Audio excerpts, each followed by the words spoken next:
నేను ఒక రహస్యం చెప్తాను. నేను ఆశ్చర్యపోయాను. తూర్పుగోదావరి జిల్లాలో మల్లవరం అని ఒక క్షేత్రం ఉంది.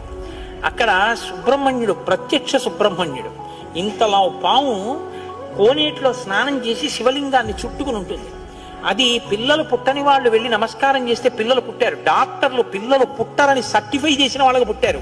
ముఖ్యమంత్రులు కూడా వెళ్ళారు పీఠాధిపతులు అక్కడికి. ఆ పాము కారణాంతరాల చేత శివలింగానికే తల కొట్టుకుని శరీరం వదిలితే ఇప్పుడు అలాగే ప్రతిష్ఠ చేశారు.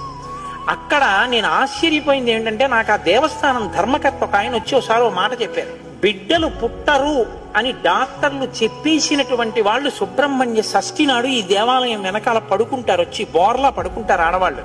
వాళ్ళకి కునుకు పడుతుంది, కునుకు పడ్డాక లేపేస్తాం.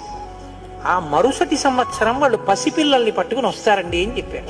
నాకు అపనమ్మకం కాదు, చూడాలనిపించి కాకినాడ నుంచి చాలా మందిని కలిసి సుబ్రహ్మణ్య భుజంగ స్తోత్రం చేశారు శంకర భగవత్పాదులు. సుబ్రహ్మణ్య షష్ఠి నాడు ఆ దేవాలయంలో చదువుదామని అందరం కలిసి వెళ్ళాం.